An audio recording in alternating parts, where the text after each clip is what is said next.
is for certain, Bikini Bottom is no longer safe. Red bottom sipping purpleine. Bitch, I'm gon' ride for my fucking team. Paint and whack, yo fucking fiend. Yeah, I run the game. What's my name? Eugene. Ayo, boss, what I gotta do to them odds? Shoot the kill, grab my grill, bitch is hot. I got that burner to his mouth, pop rocks. I'm blowing bubbles at his head until they carry you in my glass. Yeah, my boy a snail, but you know he keep it hot. This is for my city, cause I rep Bikini Bottom. My David B. Goliath hit that one eye when I pop. Cause I'm only doing real shit, I don't do no sad reps. We got that kill switch stuffed up like his Baghdad. Patrick, he was brainwashed, but we got him back yet. SpongeBob, what are you drilling? Cause my boss is Mr. Swagger, yeah. Red bottom sipping purpleine. Bitch, I'm gon' ride for my fucking team. Paint and whack, yo fucking fiend. Yeah, I run the game. What's my name? Eugene. Red bottom sipping purpleine. Bitch, I'm gon' ride for my fucking team. Paint and whack, yo fucking fiend. Yeah, I run the game. What's my name? Eugene. Cut a bitch off like the hash sling and slash. Karen pissed off cause the squid wouldn't smash. At the bubble bowl backstage like an actor. She want my bullworm like it came from Alaska. Get the fuck away. I thought I told you, bitch, I'm smoking kelp up to my fucking face. I do this shit like every fucking day. Squiddy caught a kill streak, the chopper gun on the way. All I see are bodies falling and dead ops when duty's calling. I'm the red dot and pipeline pouring. The lanes up and square with no remorse. I am him. Red bottom sipping purpleine. Bitch, I'm gon' ride for my fucking team. Paint and whack, yo fucking fiend. Yeah, I run the game. What's my name? Eugene. Red bottom sipping purpleine. Bitch, I'm gon' ride for my fucking team. Paint and whack, yo fucking fiend. Yeah, I run the game. What's my name? Eugene. Eugene.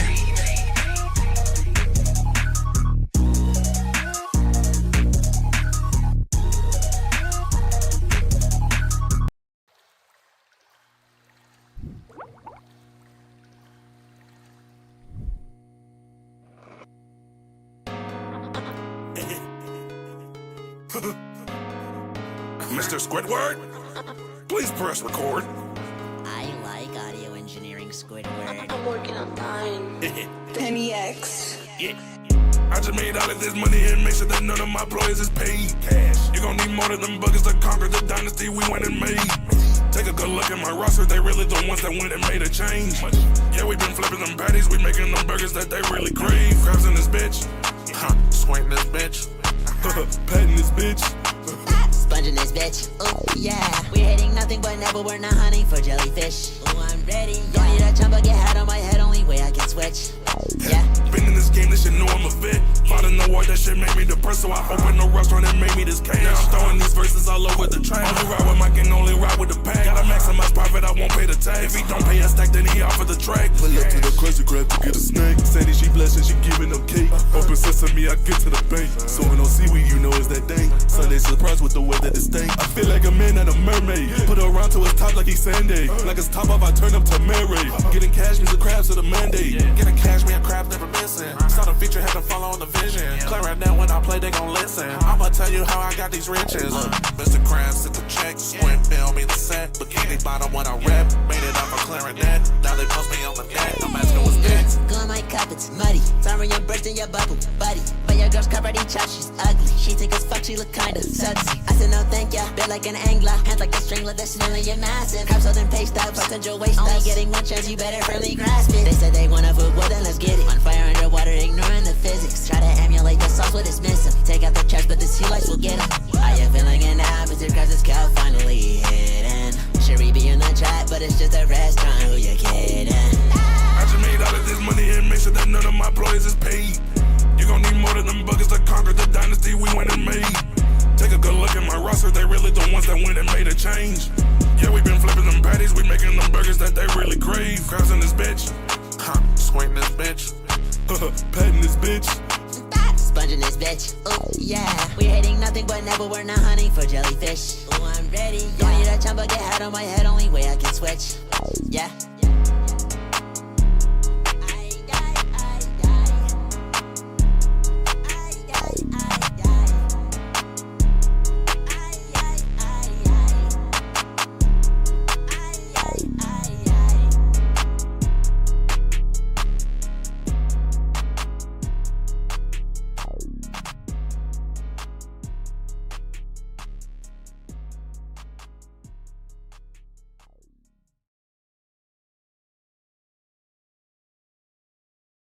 Hi, it's the morning. Oh god.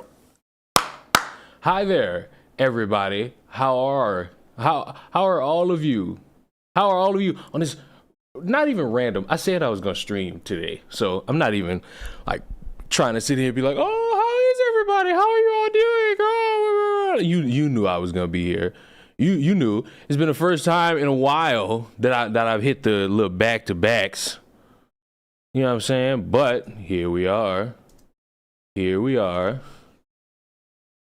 So, how y'all doing? Random Tuesday. I said Tuesday. I'm not even tired. Like, I'm not tired. More so like, all right, I didn't been caught off guard. I've been a little bit annoyed for like the past 10 hours, but, you know, I believe the old saying is, fuck it, we ball. You know what I'm saying? I believe the old saying is, fuck it, we ball. Motherfuckers are getting on my nerves per se, you know what I'm saying? But we here. I got a problem. I'm not considering this a town hall meeting. I want to see a Chris Benoit. Shut up! I'm not considering this a town hall meeting. I'm more so just cooling, you know what I'm saying? Just like you got the red light on, you know what I'm saying? So little bit of wickedness might come out of me. Just a little bit of wickedness. Just a little bit. Not a lot, but just a little bit. Of course, the bulk of this stream is going to just be about all the shit I've seen for like the past 3 days about Dr. Umar. I wish y'all would have wrapped this up, but for some reason, people are looking at Dr. Umar and saying, all right, this is our new mascot for all the shit we want to say. My problem is we've left a lot of context out of Dr. Umar, and he spouts the same level of nonsense as many other people who you should not be taking advice from. The Red Room of Pain, you know what? I'm stealing that Gaming Witch. Also, go buy Gaming Witch's candles.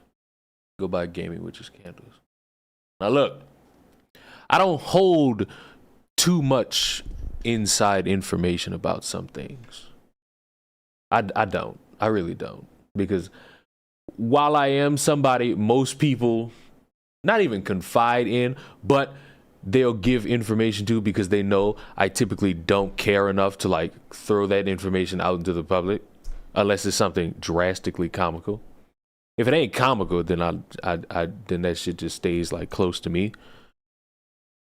I think it's the perfect time to throw out some flowers, you know what I'm saying? I feel as though it's a perfect opportunity to throw out some flowers. Just because it's my stream and I can do whatever I want. So allow me, I don't have like a flower, but I do got like a Taco Bell wrapper. Bam, I just threw it and it didn't bust, but I was kind of hoping it didn't bust. But little old Moral got 1.1 thousand. And I feel like that's a good day. I feel like that's a good day. Like, just typically, that's a good day. Now, the asshole needs to make some form of content. And I was told that's what this week is for. Now, we're on Thursday, and we haven't seen jack shit. So, time will indeed tell. But,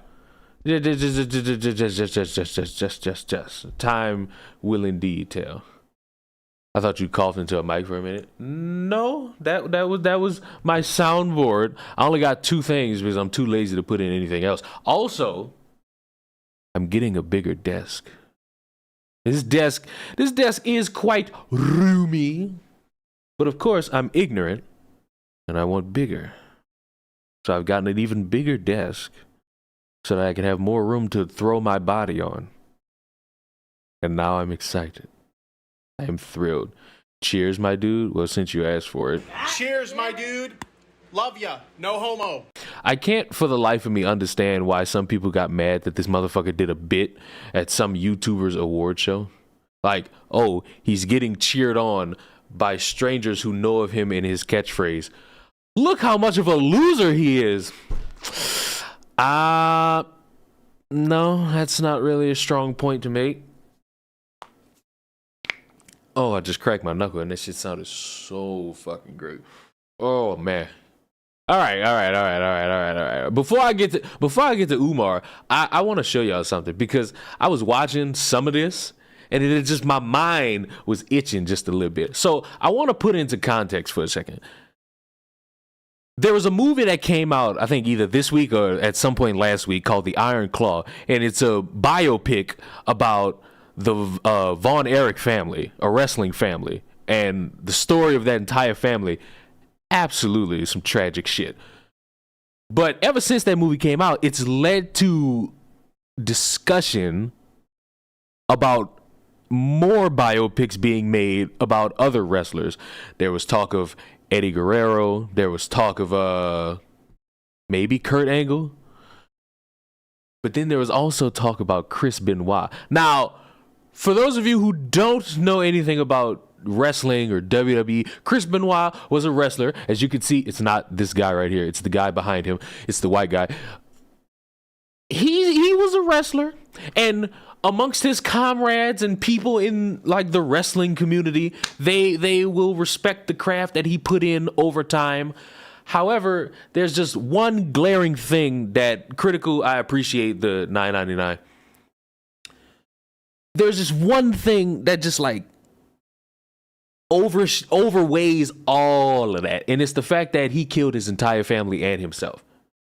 So, and I was watching Suplex like explain this, and in my mind it's just like, I understand that you want like more movies about wrestling. We could pick other topics. And even as I'm watching the video, some of the shit I'm thinking and saying out loud, he is explaining himself. And it's like, I understand, but it's also like, damn. Also, stop hiring black people to make Mexican food.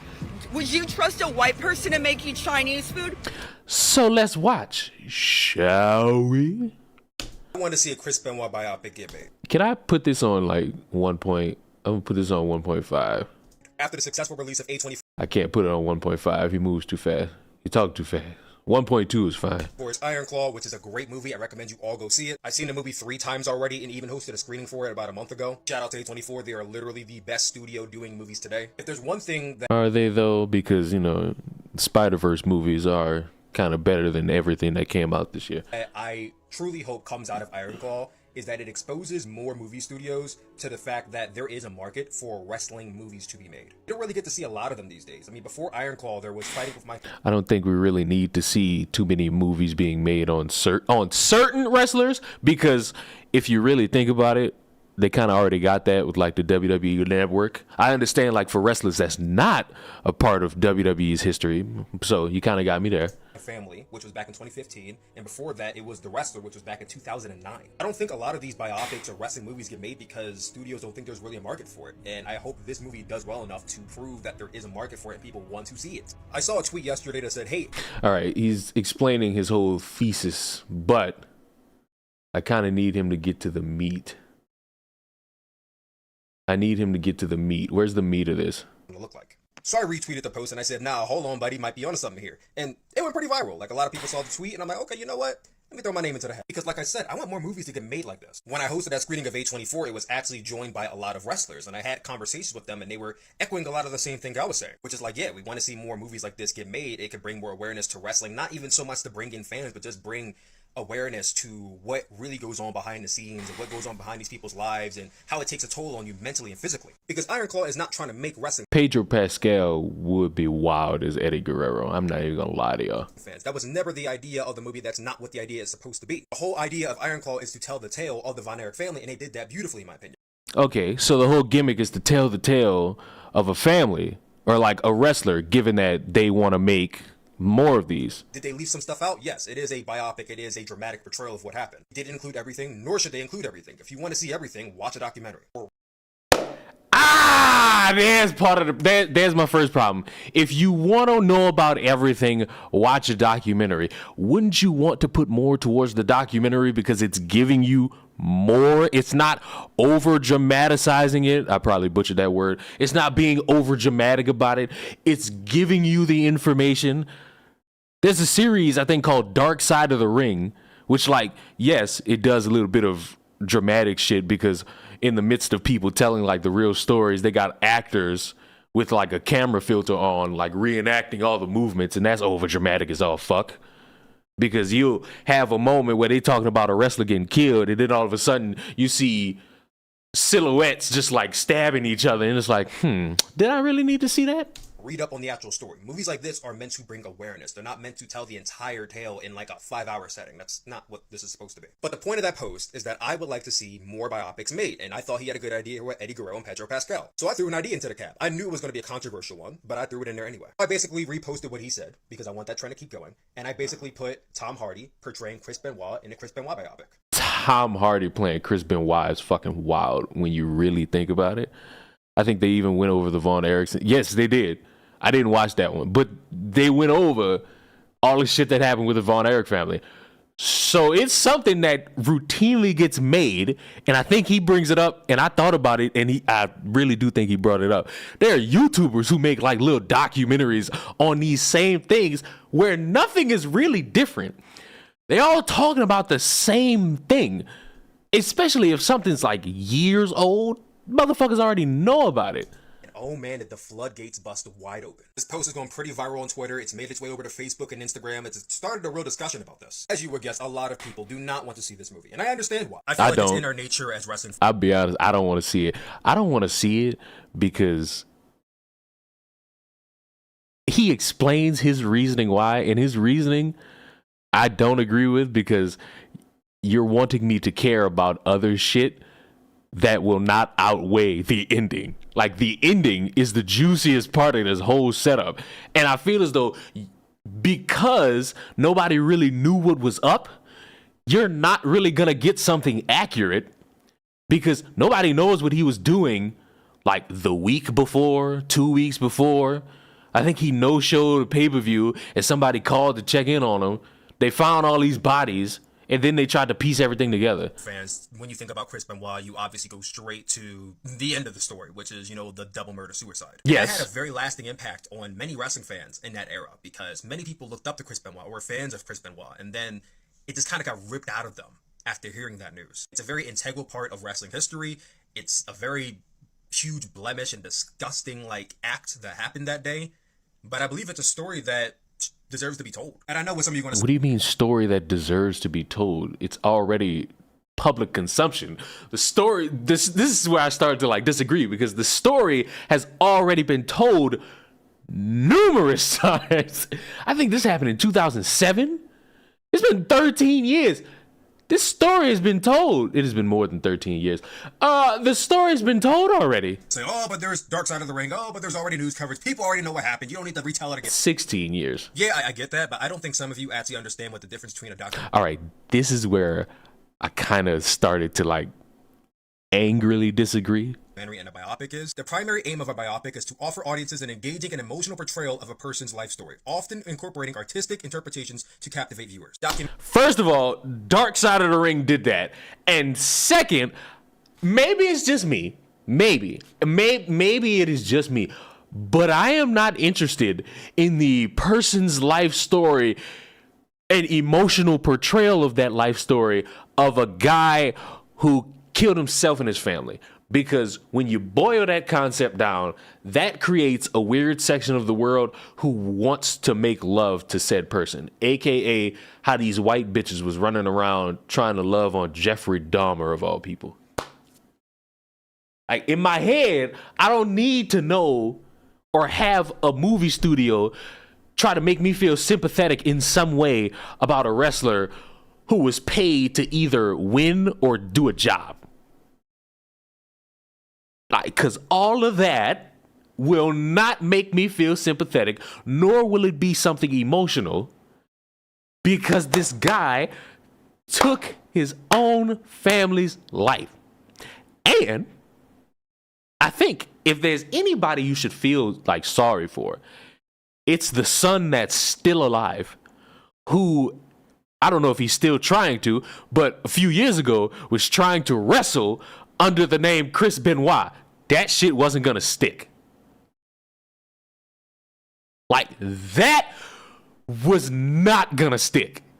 That name is synonymous with one thing and one thing only now. Yes, you got people who want him in the Hall of Fame. Yes, you got people who are trying really hard to like paint a brush over it, but you can't. You can't. Women were in love with Jeffrey Dahmer. Yes, when that Netflix documentary came out, you had a lot of people like catching little hard eyes and saying, "Oh my God," for a little Jeffrey Dahmer. But I'm sitting here like, not for that type of guy. Not for that type of guy. Documentaries, on the other hand, are non-fictional presentations of real-life events. How are we doing? We're talking about, we're arguing the semantics of doing a movie about a guy who murdered his entire family. People or social issues. In wrestling terms, a biopic is a work and a documentary is a shoot. In real-life terms, a biopic is basically a dramatic portrayal of a documentary. You can go on YouTube right now, search Chris Benoit, and there are hundreds. Wouldn't we argue that Dark Side of the Ring is like a dramatic portrayal of some real shit? Hold on. I must illustrate my example. I must. Dark Side of the Ring. Chris Benoit. I need this point illustrated. And even if I can't find it with this one specifically, there's still a point to be made somewhere. Okay, oh wait. Okay.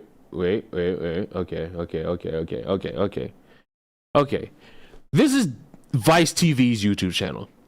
And they uploaded a clip the night Chris Benoit killed his family, Dark Side of the Ring, yada, yada, yada. What you're about to see is a guy telling the story of his side of how he's involved in it. But then you're going to see like some over dramatic like expression of it.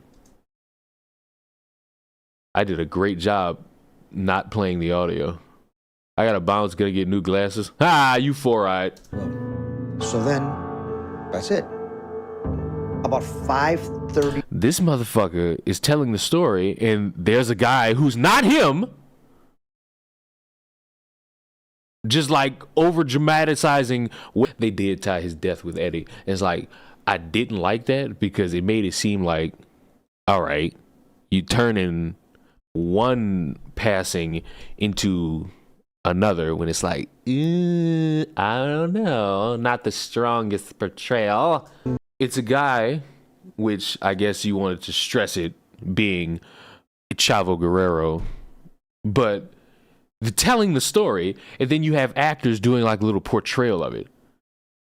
So I don't see how this is any different from like getting a biopic done where it's completely nothing but like actors portraying wrestlers, and I'm supposed to see these motherfuckers in locker rooms arguing a finish. Like I'm supposed to see them like doing a tag team match. I'm supposed to see the WrestleMania shot where it's him and Eddie Guerrero holding both their titles up. None of that shit matter. What matters is the ending.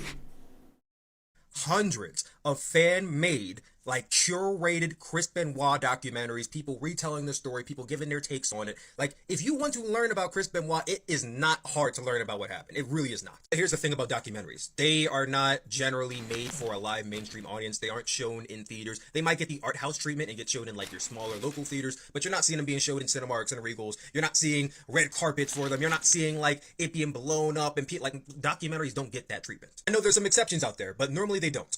Dark Side of the Ring did not get that, nor will any other Chris Benoit. Because Dark Side of the Ring, I believe, was not for theaters.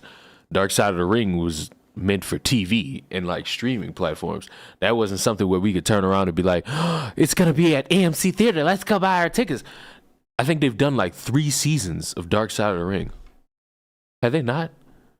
How many seasons of Dark Side of the Ring are there? I think there might just be 3. He said, okay, there's 4. There's 4 seasons of Dark Side of the Ring. Catered towards a bunch of shit. From the Bruiser Brody to the Von Erichs to Gorgeous Gino. What was in season 3? The Montreal Screwjob for some reason. That's another story that's been done to death. Junkyard Dog, Doink the Clown. It's like, this shit is known already. So I don't see how we're comparing something that was put on TV to something in the theater. Documentary ever get that. Biopic on the scale and magnitude of Iron Claw is really the only way we would get this story told on the big screen. And then the next question I get is, why would you even want to see that? You get entertainment out of seeing this? You're disgusting. Come close. Do you really think I'm seeking enjoyment out of seeing a double murder suicide? Are you? I mean, you're explaining it as if there's some emotional weight and backstory. Are you serious? No. I want to see a Chris Benoit biopic because at its core, it's a tragic story. I want to see it because So you just want to see... So you want to see it for your level of enjoyment of it being a tragic story that you want seen portrayed in some emotional way on the big screen. So that would be for your enjoyment. That would be exactly what you would want for your level of enjoyment. You want to see something portrayed in an emotional story light. Hello? At its core, it's a tragic story that I feel like can be written for the screen. I want to see everything from the upbringing of his journey to wrestling to the relationship with Kevin Sullivan and Nate. What do you mean? Oh, man. So, look, I'll be brutally honest. With y'all. His upbringing don't mean shit. His upbringing really don't mean shit. So either you want to have this story told in a sympathetic way that includes the murder-suicide, or you don't. Because honestly, you can't do a movie about a guy without involving the most important part. Fuck his upbringing. Fuck him getting into the wrestling business. Fuck the WrestleMania moment. Fuck him going from WCW to WWE. Like, fuck the connection with Eddie Guerrero. Like, throw all that shit by the wayside. This dude murdered his family. And you just want to see it portrayed in some emotional way. Some thought-provoking-esque way. Because you watched Iron Claw and now you have an idea. Nancy and just how that unfolded. You always hear these stories about maybe Kevin Sullivan's behind him. Maybe he was jealous of the relationship. That could tie into the movie. You can see his journey to WrestleMania, him winning the WWF Championship at WrestleMania 20, and him bringing in Eddie Guerrero and Who cares? Together. But also the part I should have included in my post is that I want to see everything else that goes on in the background that we don't get to see. Okay, so you want to see like more of the backstage shit when it comes to wrestling. My issue is, what does that have to fucking do with anything? Because in case any of you still don't know, you can get some backstage storytelling from the WWE's network, or if you have a Peacock account. Because they have documentaries where you're seeing the backstage life. Also, you're completely turning a real event into theory crafting. Because let's say they do make this biopic and they pull up a bunch of irrelevant shit that they're going to tie into the ending, which is the murder-suicide. Are you going to turn it into, hey, this might have led to this, or, oh, they scrubbed this piece of context so that they can make it more dramatic? Because if you do, congratulations, you and A24 are pieces of shit. Always hear the stories about CTE and how Chris Benoit's brain was the brain of a 70 to 80-year-old man. It was turned to mush, and that plays into why he did what he did. That's what people like to say all the time. Okay, that can be told in this movie too. You can have scenes with him in a hospital, being evaluated by a doctor, and a doctor telling him, hey, your brain is not in this state. So you want to come up with a made-up thing. Because as far as anybody's well aware, that was never something brought up until after he's dead. So you want to completely make up a scene where this motherfucker's sitting in a hospital and he's just slumped over like this and he's getting a brain scan. So you completely want to turn a mother and a son getting murdered into the backstage intricacies of a wrestler.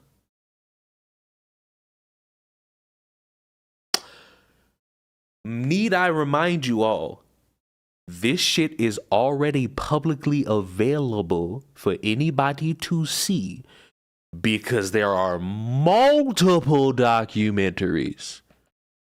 Multiple.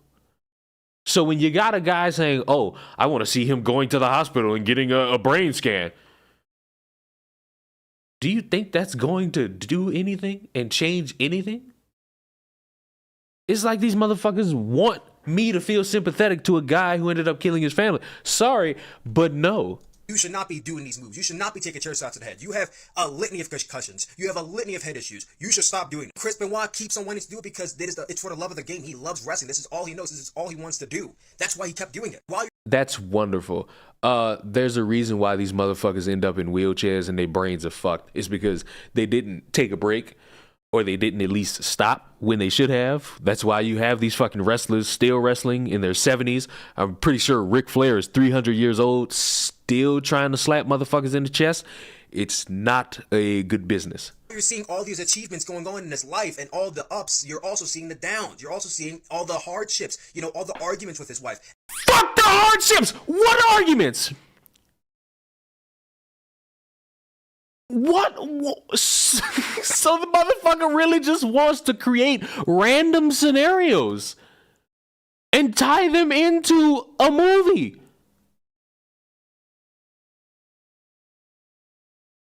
Bro, just say you want to make a skit.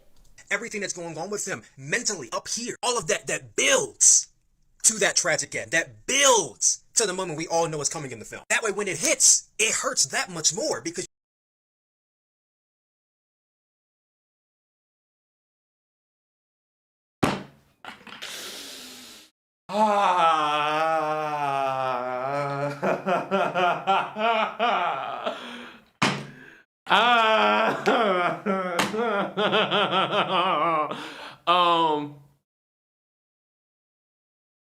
maybe I'm crazy, but this is not an anime. This is not a cartoon. This is not a telenovela. This is none of that. This is a real thing that happened, and this motherfucker wants to create random made up shit so that it could build and build and build to the real outcome, which was a wrestler killing his wife, killing his son, and then killing himself. I will repeat this for like the 6th time. This shit has already been told by actual people who knew the man. It didn't require anything but like paid actors to reenact some shit behind a blur filter. You just want a snuff film. Why is Leon in the red room? Because I don't feel like turning on my light. Like, this is as good as you're gonna get. Now that I'm watching the rest of this, I'm getting mad because you're trying to explain this and you're doing it in such a poor fucking fashion, my guy. This is bad. You saw everything this guy was doing just to provide for his family and just to be. He murdered his family. So, like, you could throw that. He did it all for his family out the window. So let me see if I heard that right. Going on with him mentally up here, all of that builds to that tragic end, that builds to the moment we all know is coming in the film. That way, when it hits, it hurts that much more because you saw everything this guy was doing just to provide for his family and just to be what he wanted to be and reach his goals, but just how much it took away from how much he took. So look, if this was like a made up thing, where there was no Chris Benoit killing his family, this could be a captivating fucking movie about losing your mind. The problem is that this guy wants to create some random shit and sprinkle it with the real. And that's a problem. Because you want what? You want him to sit at the table and look at all these bills coming in that say past due, and he signs a contract with a wrestling company. He got all this money coming in, and now he's getting in random arguments with his fucking wife. They have a child on the way. They have another child on the way. They still getting into arguments, and then he just builds and builds. What? He gets a flat tire on the side of the road, and ooh, he's so mad. Nigga, this is terrible. This is a terrible. You have not given one credible piece of reason for this. Took away from himself. Just how much he was willing to take away from himself to get there. That is. Tell me that's not a story you want to see. What? It's not a story I want to see. It's not. It's not. Because it's not captivating. It's not. It'll never be something captivating where you want motherfuckers who have the skill set of piss to come up with a movie where you're completely sympathizing with a guy who ends up killing his family. On what planet? Am I crazy? Am I the crazy one here? Literally, if you take Chris Benoit's story, X out his name, and insert John Doe, it's a great story. It is. You know why? John Doe's not real. The problem is Chris Benoit is real. I want to see written for the screen. No one's going to be going into this movie, watching a child die like, oh my God, such beautiful cinema, clap, clap, clap. No one's going to be doing that, bro. Chill out. Nor does that scene have to be shown because I know that's what a lot of... What do you mean the scene doesn't have to be shown? What do you mean the scene? So you want me to see every fucking thing else. You want me to see everything else. You want me to see your made up fan fiction about just him scrolling through bills and whatnot. You want me to see some made up little fanfic of you arguing with his wife or him arguing with his wife, but you don't want to show the crescendo? You don't want to see what this man is known for? Now, of course, nobody's seen it because there were no cameras in the house. There was nothing there to implicate, oh, we can see this in real time. They don't. So what? You want something to where, oh, he has the child in the bed. I don't remember exactly how this went down or how people told the story, but let's do some A24 style of fucking concept here. You want the child to be sleeping in the bed, and then the dad comes in. Hold on. The dad comes in with the knife like it's a fucking cartoon, and the camera pans all the way over here, and then you just hear, Gah! Gah! Gah! Whatever. His wife, picture his wife just like laid out like this on like the patio or like by their little backyard pool, and she just chilling. Motherfucker just come up behind her, and then the camera shifts all the way over here, and then go, yeah, yeah, motherfucker, you are crazy. You are wild. So essentially, you wasted people time. You want these motherfuckers to feel sympathetic. You want them to. You are worried about like, oh, no, obviously you don't have to show the scene of the child being murdered. Obviously, with Nancy, you can choose not to show it or choose to show it because a man murdering a woman, like we've seen it before.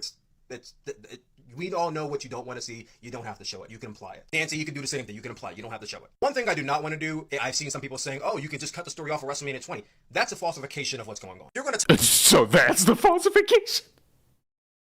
Not the making up shit. Just like coming up with random scenarios of him arguing with his wife, but stopping it at WrestleMania. That's the falsification. All right. While I agree,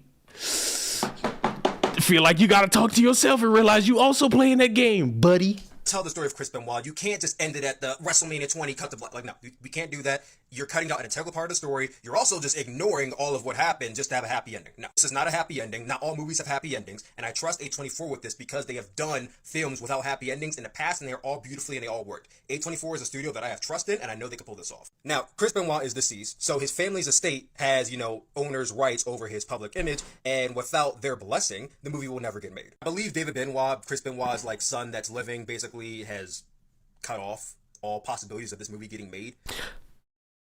That's enough. Stop right there. Should have opened with that one. Because if the son is the last line of defense for any of this shit getting made, you can't fucking do shit. We haven't gotten to Dr. Umar yet. I just wanted to get to this, and I'm glad this is taking like 41 minutes. Because he doesn't want that lasting image of what happened to be there. I already said my piece on it. I'm not going to speak on that again. Obviously, that's his father. I respect and I understand why he does not want that to be there. This can be done without glorifying Chris Benoit. It can be. And if you think that it's going to glorify Chris Benoit, no one's forcing you to watch it. Any tragedies have... The defense of that should not be, well, don't watch it. The defense should be respect the wishes of the survivor of a murderer. Like, that's what you do. You don't come up with dream scenarios for this shit.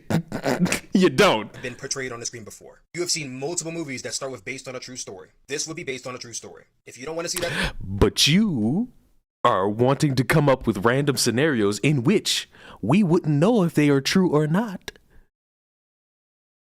You want something that's over dramatized to play on the emotions. Story told because of past trauma or how it affected you, I understand. However, that is not a good enough reason to say this does not deserve to be told on the big screen. I don't want to hear your guys' thoughts. Do you guys think a Chris Benoit biopic can be made, and how would you do it? No, and don't watch Dark Side of the Ring. Because you literally just explained for like 9 minutes why you want it to be made, and you dedicated about 10 seconds to saying, yo, the son who is part of the group that has the rights to okay this shit basically said no. So, fuck all y'all want this shit. It can't be done. It cannot be done. It cannot be done. Suplex stood on business with his response. Suplex stood on business with his response to him getting that action on Twitter. No. Hi, McMuffin. Oh, yeah. I don't get it. Texas Chainsaw was loosely based on a true story. It wasn't a reenactment. This motherfucker was a reenactment, though. With made-up scenarios. That's what I don't get. How do you actively want made-up scenarios? I feel as though I'm not done. I feel like there's more with Chris Benoit where I could watch this shit. Look, bam. Chris Benoit, a crime documentary that's 57 minutes. This is an hour and 47 seconds. What else? Anything else? Bam. Trailer. Bam. The whole Dark Side of the Ring episode is 48 minutes. I say 48. 44 and 8 seconds. I think they did a part 1 and part 2. I really think they did a part 1 and part 2. Should I watch this? Let's watch. Chris. I wonder. I'm not certain if they have what we're looking for necessarily. Okay. Really said, show how much he did and how hard he worked for his family. That one specific part made my head crack because, nigga, do you not realize that he killed his family? Like, bro, are we lost here? Did something like lose itself in translation? This man murdered his family. So what do you mean he's doing all this work for his family? What? You're actively coming up with scenarios in your head trying to say it's a true story. No! Very tragic thing. It happened in real time. There's one piece of this that I do want y'all to see to like bookend this, which kind of shares my sentiments, because it needs to be stressed, stated, understood that when it comes to these people like trying to word salad their way into trying to get some emotional side to this Chris Benoit story, it has to be pointed out by everybody with a brain that this guy, that this man, that this piece of shit killed his family. There's no wrap around that. There's no course of action around that. This motherfucker's a murderer. End of story. Cut it to print. And I need I need a real example of this. Hold on. I've been alerted. And I despise when I am often alerted, because being alerted makes me it makes me alert. So one would say, it makes me so alert.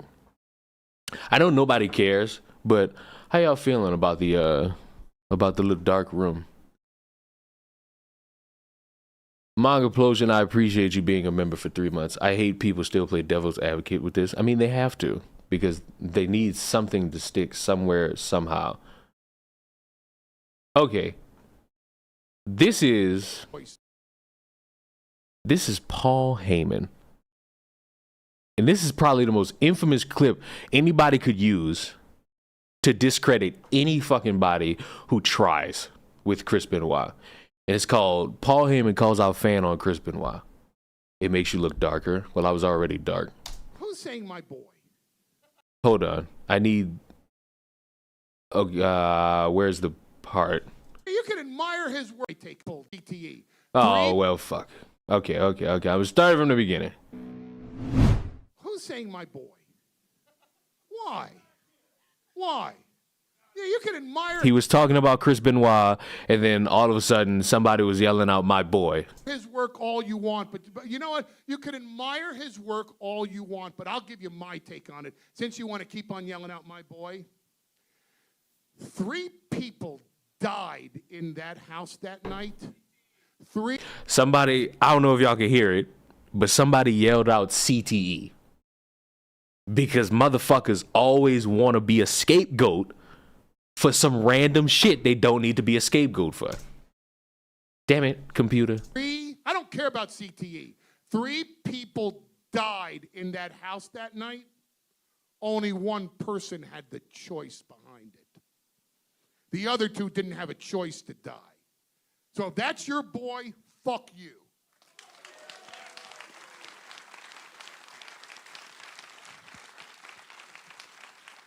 As a performer, amongst the 5 greatest I've ever seen in my entire life. As a performer, loved having him in ECW, was going to make him the ECW World Heavyweight Champion, was going to put him in a feud with Eddie Guerrero that would have carried us. The very first pay-per-view was going to be Sabu versus Taz, Tommy Dreamer versus Raven, Chris Benoit versus Eddie Guerrero. If we had gone on pay-per-view in '96, that would have been our first pay-per-view. So as a talent, remarkable. As a human being, I don't care about CTE. I don't care what the reasons are.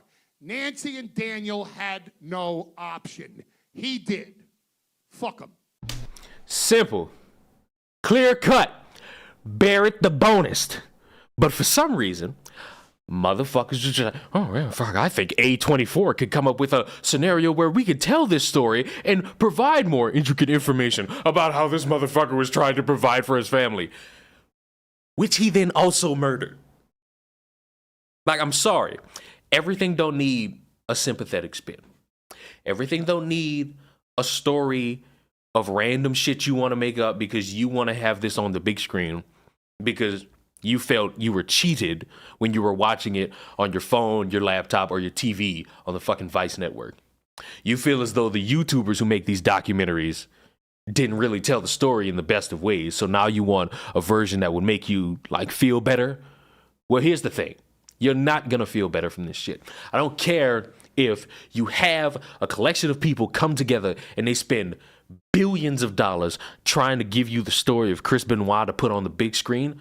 You will actively have more people hate this motherfucker and by proxy lead more people to antagonize his still alive son. So congratulations for only thinking about yourself and what you want to see. Next time, take your fucking emotions out of it. Take yourself out of it. Think big picture. Because in this world, these motherfuckers are weird. And a motherfucker who probably is still grieving about this shit if you bring it up will not be in favor of random motherfuckers antagonizing him over shit he I don't even think was in the state for. Like, that kid's still alive because he wasn't in the same house. That's just a fact. Not to get sidetracked, but what's your favorite wrestling moment of all time? Mine is the woo-off between Jay Lethal and Ric Flair. That is some bare bones level comedy from you right there. I will tell you, I have been to 2 WrestleManias. I went to WrestleMania 30 and WrestleMania 34 because they were in New Orleans and it was easier. That was a 30-minute drive and probably just $500 on tickets because I didn't sit like on the floor, but I sat like in the row in like middle section. But like for WrestleMania 30, WrestleMania 30 and 34, I sat in the same type of area where you have the sign and like I'm sitting close to the sign. So yes, I kind of went deaf because of the fireworks. My favorite moment is when the streak ended and motherfuckers couldn't believe the streak ended. And this is in 2014, so I'm 14 at the time watching this. I'm the only one in my section getting up and cheering. Brock beat the piss out this dude. I think gave him a concussion too. And I was going in saying Brock's gonna win. Did I think he was gonna win? Fuck no. I was just being an asshole. But this motherfucker won, and I get up and I'm like, yeah! And everybody's just like, nobody moving. It's literally one of the moments where you can hear a rat pissing from anywhere in the building. And one of my friends was with me, and this motherfucker's a diehard Undertaker fan. When this motherfucker lost, there was still about like an hour left of the show. But I tell you, this motherfucker was just like this for the rest of the night. He ain't move. He ain't say a word. He was just... he was mad. He was mad. And I'm just sitting there like, Brock is the beast. And he's just like, the only thing that got him to like react and be a little bit happy was the fact that Daniel Bryan won the belts.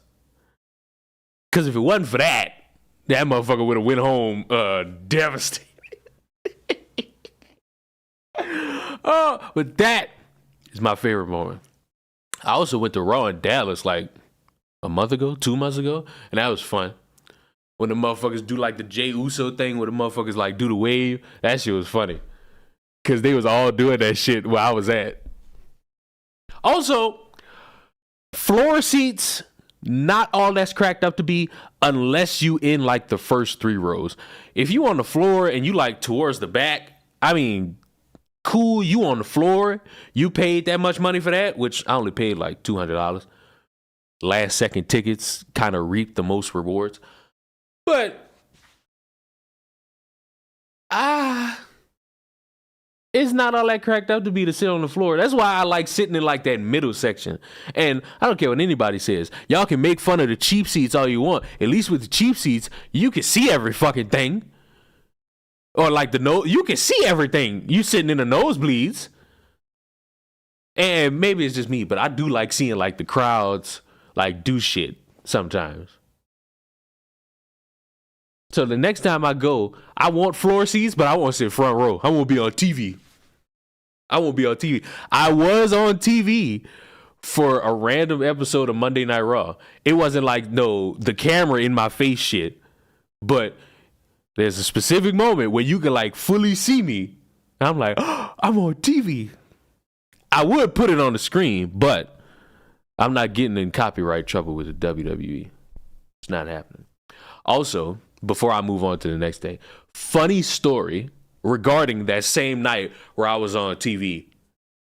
If you've never been to like a Monday Night Raw or a Friday Night SmackDown, if there's a wrestler that comes out and they go on commercial break, they really do just gotta stand in the ring and they dim the lights so they can play ads on like the big Titantron shit.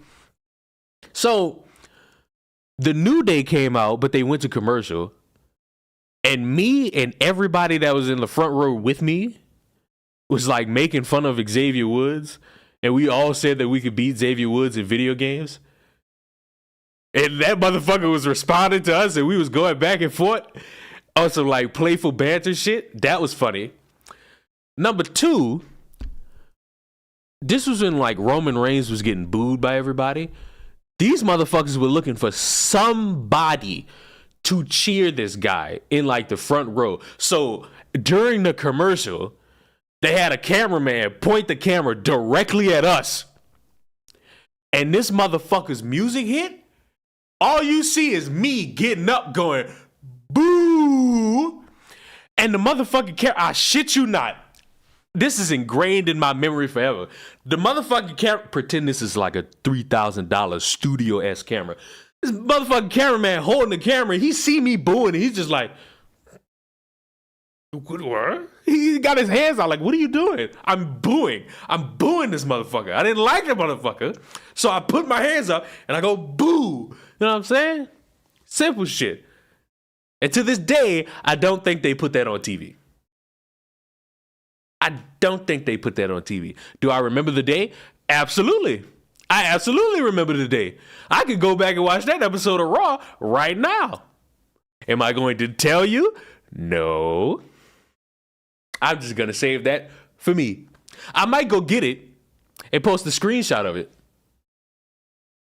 I might go get it and post a screenshot of it because it was funny as a motherfucker. Also, at WrestleMania 30, a lot of old white guys really enjoy betting alcohol with anybody who will bet them alcohol. So imagine 14-year-old Leon getting him some alcohol because he knew who was going to win select matches. And these motherfuckers were so destined to be right, they would bet anything. So I just bet him a bunch of alcohol. And Leon got drunk at WrestleMania. Don't underage drink, children. Learn from me. Don't copy me. Learn from me. Okay? You must always learn from me. Do not ever copy from me. Okay? I'm glad we all got that out the way. I enjoy my civic duty, and I will always enjoy my civic duty of being the doctor, professor, philanthropist, gynecologist, veterinarian, cafeteria lady with them big double D titties that serves you that slop on Mondays, professional dog walker, Burger King onion ring connoisseur, McDonald's protester, dildo expertise, wizard at birthday parties, first black transphobic wizard in the Hogwarts universe, according to Twitter, sexiest black YouTuber, and relationship guru who has the civic duty to teach you how to not be stupid on social media. But sometimes I must pull recent history to the side and bring up something from years past, because years past always gives us a moment in time where we could come together and realize you shouldn't be this damn dumb knowing the law is on your ass. So kids who are desperate to have any form of moment captured on social media, understand something. If you are someone who is known by the police and the police are looking for you, do not ever think it is in your best interest to do a live stream and think nobody could clock where you are, because yes, technology is very advanced and you will be located very swiftly. I saw this video and it irked me to my core, but it was also hilarious given the reaction of said person in the video. And I want to share this with each and every one of you because you've all been good boys and girls throughout the year, and I think you deserve a treat such as this. And I don't feel like going to jail. Okay, you don't feel like going to jail? I don't think anyone wants to go to jail and get their fingers rubbed on by random people. Hello, ma'am. Hey, your driver's license is suspended and you have warrants out of Fayetteville. You hear that? A license suspended and a warrant out for the arrest, which means you're going to the big house. You just step out of the car, okay? I ain't got no warrants. You need to step out of the car. I'm about to get low. You about to do what, madam? You about to do what, you say? I'm about to get low. You about to YOLO? Oh, no. Now, I must give you all a little bit of advice. Do not ever YOLO when it comes to a police officer. That is not the smoothest or wisest thing to do. Oh, she puts on her little seatbelt.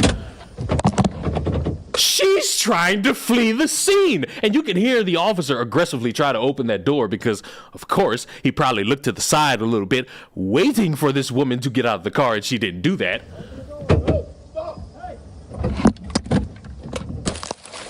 Oh, shit! Was that necessary? Yes! It was absolutely necessary. You just tried to flee the scene. You just tried to flee the scene. Get out the car. Was that necessary? Y'all saw that? Yes!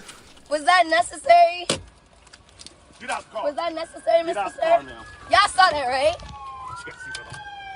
Y'all saw that, right? Now look, the confines of the mindset of individuals who want everything captured on a camera is to try to garner a little bit of sympathetic behavior so that people online could see that and spread it around so that maybe you could get some sympathy people out there who will believe the bullshit that you spew in the hopes that maybe you could probably get off and you could probably get some supporters because obviously the police are the bad guys in every scenario and you should never consider that the person that they're trying to arrest is someone who needs to be arrested, which if you're someone who is desperate to feel that way, I just want you to know that this happened in 2017. So yes, again, as I said at the beginning of this, we're pulling old information and trying to inspire you all not to be stupid. This woman got arrested in front of a Chuck E. Cheese and had an active warrant on her. So the BS she was spouting was a lie. Fugitive outs herself with a Facebook Live video at Chuck E. Cheese. Police were able to nab a Florida fugitive after she sold herself out with a Facebook Live video. Markeisha Wilkerson, terrible name, 18, had a warrant out for her arrest, but that didn't stop her from posting a live video from a Chuck E. Cheese in Lakeland, Florida. The Polk County Sheriff's Office said that they were searching Facebook when they spotted Wilkerson broadcasting a video of herself posing with a Chuck E. Cheese character. The Sheriff's Office contacted the Lakeland Police Department, which dispatched officers to arrest Wilkerson at the chain restaurant. The teen had been wanted on charges for improper display of a firearm and failure to appear in court. Crazy criminals are appreciated. Stupid criminals are appreciated. We recommend that if you are wanted to post on Facebook or Instagram and let us know where you are. Polk County Sheriff Grady Judd told WFLA. And might I say, Mr. Grady Judd, you have a terrific name. And I agree. If you are someone who is so stupid, you think your life is a cartoon, or you think your life is GTA, or you think your life is any video game whatsoever, to where you think no consequences will come upon you and you could just freely, willy-nilly post whatever you want on social media, please continue to out yourselves, because it is hilarious how you have multiple examples of people trying to act smart, but then reality sets in and they're the dumbest human beings on planet Earth. And that was just another slight example of me using events to teach the young minds how to not be stupid. It is my civic duty, and I will always be proud of my civic duty, no matter the cost, no matter the circumstance, no matter if it's something that happened today or if it's something that happened years ago that you probably didn't know about or you might have forgotten about. So I suggest you subscribe to the channel, because I will see you in the next one. Mwah! Goodbye. That's a video, just so y'all know. Just so y'all know. I just wanted that. I wanted that. That's a video. Congratulations. You all saw me do it in real time. Another FNAF meme? That's a wild concept. Is FNAF still a thing? Like, okay, the movie came out. Here's my thing about the FNAF movie. Like, I watched it. I liked it, but it was trying to jumble like the first 3 games. They were trying to put all their stories into one. They were trying to put all the stories of the first 3 games into like an hour and 30 minutes. It's like, I don't feel like they hit the home run that they maybe thought they were going to hit. So that sucks. I still enjoyed it. It was a good movie. It was a good little distraction movie. You know? Pretty good.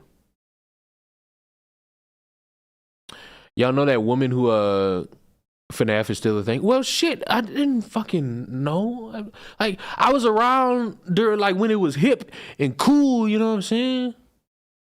You know what I'm saying? Like, I was around when it was hip and cool, but, like, I'm a dork, so, like, shit don't go that far with me.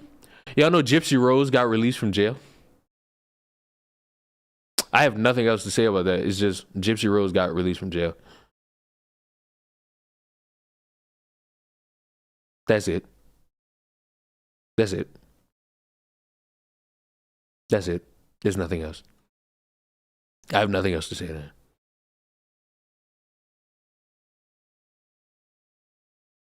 There's nothing else I can say to that. Nothing. Nothing.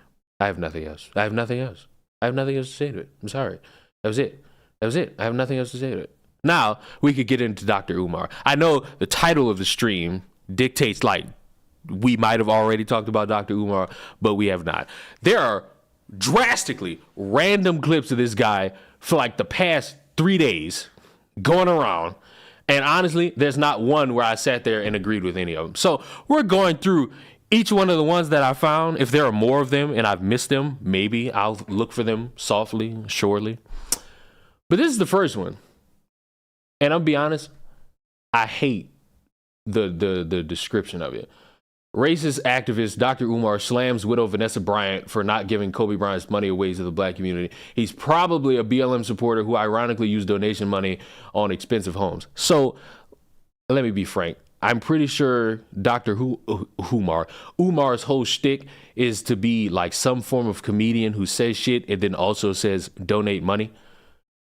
To my knowledge, he has not bought expensive homes. He's been trying to open a school for years, but he's basically going about the stubborn route, which is I could do it all myself. I don't really need anybody's help, which bold you are.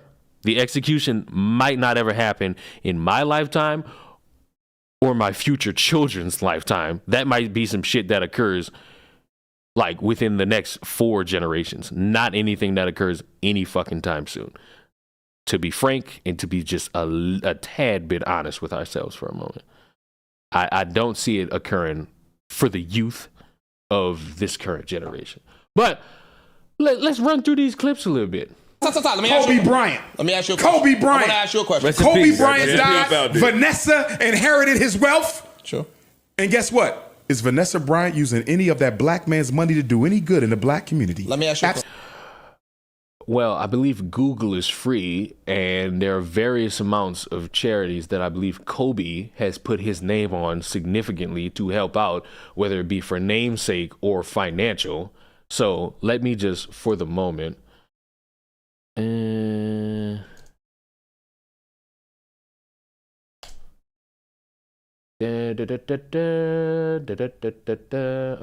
see how Google is free? Vanessa Bryant will donate her $16 million settlement to the Mamba and Mambacita Sports Foundation. A jury determined this week that the LA County Sheriff's Office and fire departments invaded, yada, yada, yada. Donated to the Kobe Foundation, which actively is something that I would believe helps the youth. Matter of fact, let us see. Maybe there's an article that helps us out with this. Vanessa Bryant to donate to shine a light on Kobe and Gigi's legacy. The charity launched by Kobe Bryant after his retirement in 2016 as the Mamba Sports Foundation, a nod to his nickname, the Black Mamba, provides funding and sports programming for young athletes in underdeserved communities. Ha! So when you motherfuckers was running around on Twitter trying to shit on a widow for not giving money to fucking charities, do you not do any fucking research? Do you not Google anything?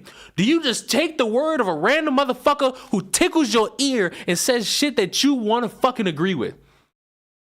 Because the amount of motherfuckers that was on Vanessa Bryant's neck over some fat motherfucker who just gets on Instagram and says, donate, the Cash App is in the bio. The Cash App is in the bio. I say the Cash App is in the bio. This is why black people get left behind.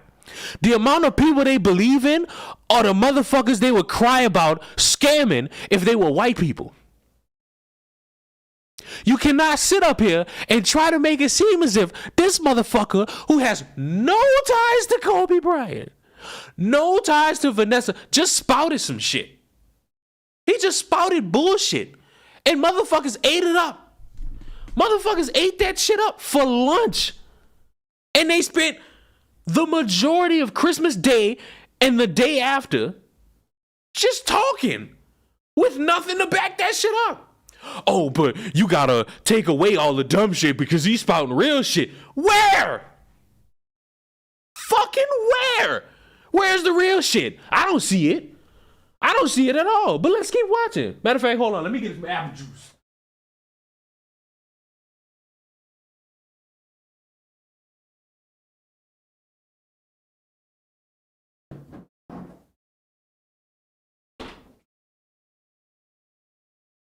I wanted some apple juice. Absolutely fucking not. We don't know. Vanessa Bryant. Listen, I don't know. I'm telling you. How you know? Vanessa You know? Bryant, Let me ask you a question. But wait. 'cause she's a public Can I figure, ask you a and question? she just You did. don't know You that. didn't see that You initiative. don't know I that. do know. I do know. And I'm telling you now. Let me ask you a Vanessa question. Bryant just started an initiative with 3 predominantly white colleges. Some sort of a sports initiative. The charity launched by Kobe Bryant after his retirement in 2016 as the Mamba Sports Foundation, a nod to his nickname, the Black Mamba, provides funding and sports programming to young athletes in underdeserved communities. The foundation was renamed in 2020 after the 41-year-old NBA legend and his 13-year-old daughter, Gianna, were killed in a helicopter crash. What did he say? She just throwing that money somewhere else? With Kobe's money and Kobe's name, didn't choose a single HBCU. Let me ask you a question. With a black man's money. Marvelous Marvin Hagler, he died from taking a COVID shot. Is his white widow using any of Marvelous Marvin Hagler's fortune to help black folks? You're being unfair.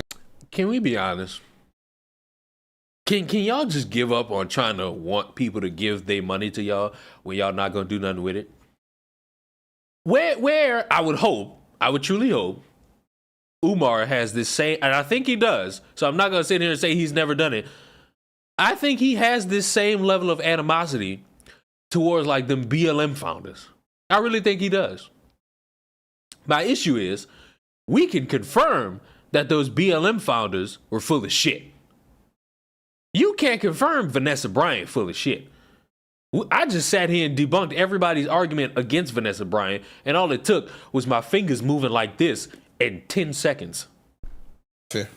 I'm being unfair how? No, let me tell you why. Expecting white women to use black money to help black people? No. How is that unfair? Because the same way you naming these people, we can name mad black wives that got black money from their husbands that did shit to help black people. Well, stop. It's my goal. No, There's no big difference. There's no big difference. There's no big difference.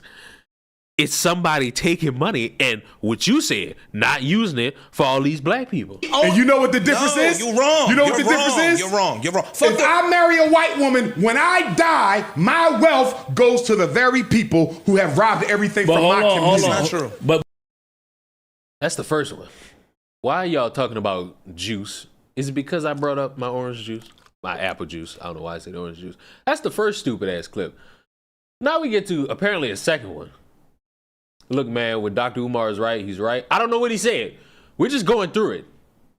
We're just going through all the ones that I saw. So this is the second one. That's what you said. My problem with black religion is threefold. You take 3 things from black people that we can't afford to waste. Money. And can't never get back. Number 1 is money. You take too much resources. Time. Every black church should have 3 institutions. You should have a school for our kids, a bank to invest in our people, and you should have a community garden to feed our people good food. Every church should have those 3. If you are bringing in, I can't name you one church that has that shit. Not even a white one. At least $250,000 a year in tithes, and you ain't got a school, a bank, and a garden, you a goddamn fraud. I don't care who you are. Thank you. Oh wait, never mind. This motherfucker just spit some real shit. Cause the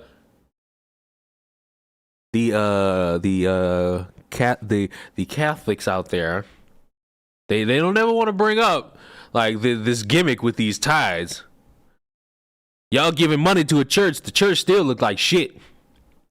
I don't see no community outreach programs with these churches, but I do see the pastor got him some new shoes. You know what I'm saying? So it's like, when y'all want to play this game, can y'all play it in a way that makes a little bit of sense? Remember what I said, 250K. If you less than 250K, you should still be doing something. But I'm not gonna hold you to the same standard. But if you $250,000 that you can depend on annually, you should have some institutions for the people. So number one, they take too much money. Number two, Joe, they take too much of our time. You don't get your time back. You can make that money back. You can't make your time back. Bible study, Sunday service, Sunday morning service, Sunday night service, gospel choir, Thursday. Why are you taking all this time and you're not giving us nothing? And the third thing that they take from us that we can't afford to waste and have misuse is hope. The black church abuses our hope by constantly making you feel Jesus or Muhammad gonna come and make everything right when the time is right. And that's why black religion plays right into the hand of the white power structure. You know why? Because it has black people thinking they don't have to do shit but wait and pray in order to change their circumstances. And that's why Napoleon Bonaparte, and I'm a fan of Napoleon Bonaparte, the white man's greatest military strategist, said what? Religion is what keeps the poor man from killing the rich one. Yes, indeed. No. Religion ain't nothing but mind control. Nobody has ever opened up a church to liberate people. I'd be interested to know what any of you new Christians have to say about this. Churches were created to control. Leon and the great juice debate arc. I will stop this whole fucking stream and do a juice tier list. Minds. Don't fucking tempt me. You can't show me a religion or a religious organization that believes in free thought and liberation of consciousness. Every religion is a mind control institution. It's not attached to spirituality. That's why I didn't. Okay, I can kind of agree with that one, but I still hold what I can say, what he can say about a church, people can say about him. Where the fuck is that school? Why are y'all wanting me to do a juice tier list? Why? We're supposed to be talking about Umar. Why? Why did we get here? I'm not done. I'm not done with Umar. But you know what? Since y'all such good human beings, I could come on and talk about that one day, modern church versus old church. No. Because here's the thing. Here's my stance. As somebody who grew up going to church for years, I can tell you what I notice about you new motherfuckers trying to come in and take over what it means to be a follower of God. Y'all are not following the word of God. Y'all are using God's word as a way to deflect anything that comes on in your life. You are trying to use God as your scapegoat. You are trying to use God as like your piece of leverage in casual conversation because you have no form of a fucking answer. For some reason, you new Catholics and Christians are narcissists. And you think you're the wisest in the room when you're the fucking dumbest. That's why I get fucking annoyed when I speak about trying to walk my path with God and all these fucking narcissists come at me. It's like, stay the fuck over there before I put the devil circle around. I despise new Christians. They got some bitch going around saying she got a Christian BBL. You got these motherfuckers who are so gung-ho talking about the gays and the LGBTQ and how they indoctrinate kids, yet when we bring up Pastor Dave, nobody got a fucking thing to say. Nobody got no fucking thing to bring up. So it's like, calm it down, chill it the fuck out. Oh, y'all didn't know? It's a Christian BBL. I brought this up to Moro because I thought Moro would have fucking knew, because she a woman. And she know more about this shit than I would. So I'm like, yo, I got a random question for you. What the fuck is a Christian BBL? And she didn't even know. So yeah, that's the thing. That's the thing. Motherfuckers getting Christian BBLs now. Because fuck it. Why not throw anything with God's name on it?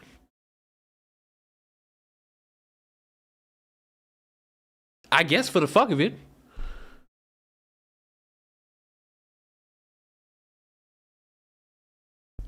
Quick question. Do y'all church give you money after you graduate from high school? What fucking white institution are you going at? That sounds like a pure white institution. All right. So look, I'm not starting this tier list yet until we're done here. And we got 3 more. But 2 other points I want to go to the queens. Number 1, in addition to white women choosing their black men early. I'm going to speed this up just so that y'all could fucking exist and have your moment. In their development, black women also wait too long to get serious about dating. There is something that I refer to that I'm going to talk about in my book, and it's called the beautiful black woman syndrome. It's almost a curse, okay? Agreed. Exactly. Here's what I'm saying. Number 1, y'all date earlier when you look good.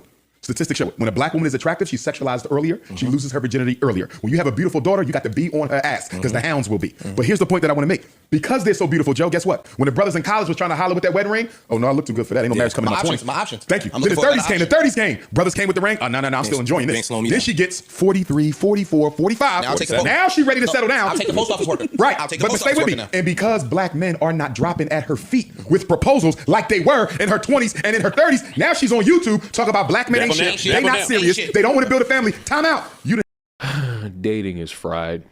had about 30 black men who came for your finger in marriage, and you turned them all down because you thought you was too fucking cute to settle down. And now you in your mid-40s. Brothers ain't breaking their neck. Also, in case anybody doesn't know,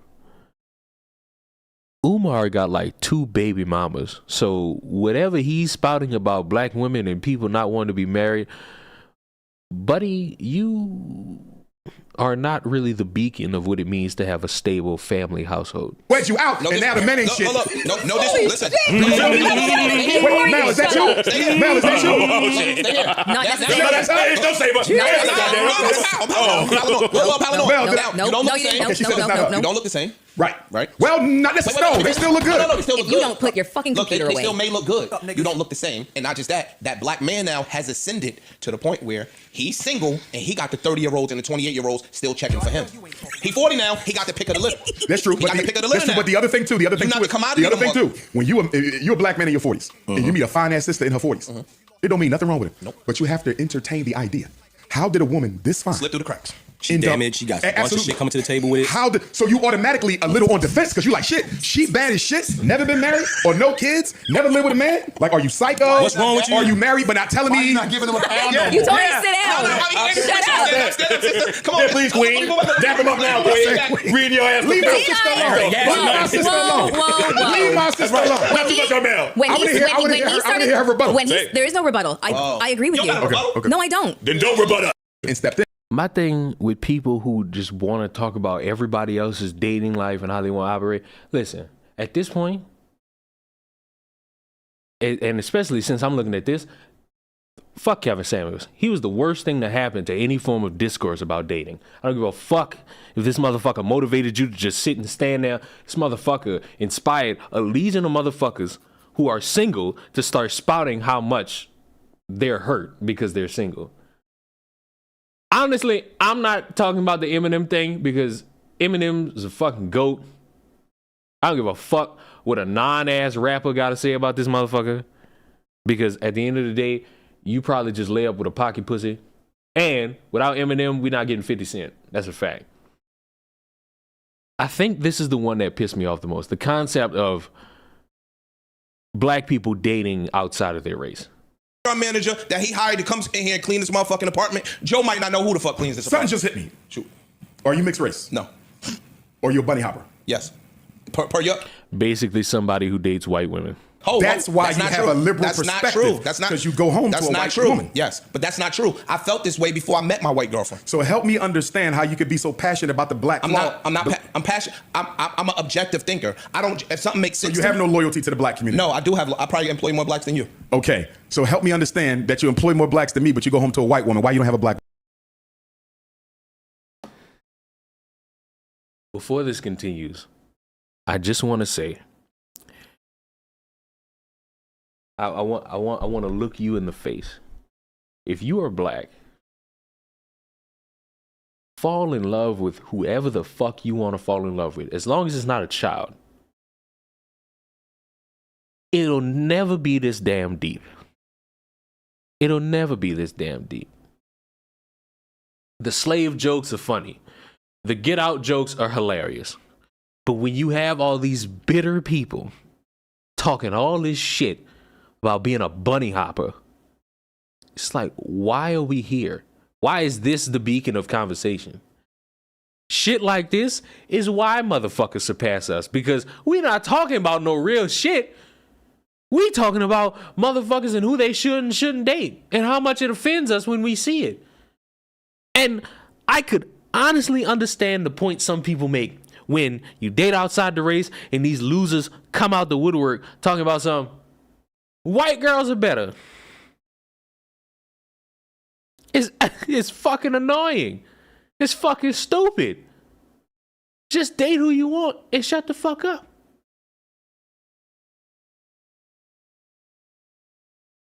Jesus. Keep it consistent, Leon, Tasha K. Well, that broken English doesn't really help here, so I don't even know what you're referencing. Woman? Because I fell in love with a white woman, not a black woman. Why didn't you fall in love with a black woman? I did. I fell in love with a black woman. We broke up. Okay, and why didn't you fall in love with another black woman? I did that too. We broke up. Okay.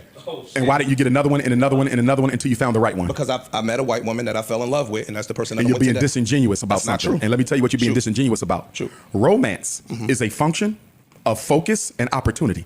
If I want to date an Asian, I'm going to put myself around Asian women so I can find one. If I want to date a Latino, I'm going to put myself around Latino women so I can date one. If you wanted to marry a black woman, you would have put yourself around black women so you can find one. So how did you end up with the Caucasian? No disrespect to her. No, not at all. What I'm telling you is the places that I go socially are not just monolithic. So what? I went to white college, white job. I never bunny hopped. Listen to my question. Let me answer you. That wasn't my priority. My priority wasn't, I'm not closed off to dating Latino women. I'm not closed off to dating Asian women. I'm not closed off to dating white women. So again, in my search for romance, all of those things were on the table. But you do understand that by not being with a black woman, you undermine the success of the black community. No, you don't. No, you fucking don't. You do not undermine an entire community's success because you want to dick down a white girl. Arguably, to think that means success when I literally just played y'all a fucking video where this man was talking about black women going around and not being something people want until they 40? That's my opinion. Then tell me how the black community benefits from you having a white woman. Why should the black community benefit from random guy? I don't know who this is. This isn't Joe Budden. But why is the black community getting a W based on who this man fucks? If I lend to the financial uplifting of that community, one, that's one thing. Two, if I'm helping to educate the people in that particular community, that's a benefit. Does not your white woman benefit more from your economics than any black person? Yeah, probably. Exactly. So why can't they both be mutually beneficial? You want to know why? Because she belongs to the group that is responsible for the historical oppression of your race. So why would you? That's another thing. The history of white people has a negative part in it. Slavery, bigotry, racism. And if you're black dating a white individual, in the eyes of someone who thinks like Umar, you're a sellout to someone who benefits oppressing you. Does nobody want to bring up that there are black people who kill black people? And you could make this same fucking argument. You can make the same fucking argument. So at that point, just play with your hand. Your hand is half white, half black. So just play with it. Do what you got to do. Just play with the shit. Play with the shit, enjoy it, and then you'll be all by yourself. Now, as your new relationship guru, who you take advice from because I'm single and alone, and I'm here to make sure you all stay single and alone, will y'all just fucking find somebody who is not a child, build some form of a communication, ask them out on a date, hopefully it goes well. If it doesn't, rinse, repeat the process somewhere else.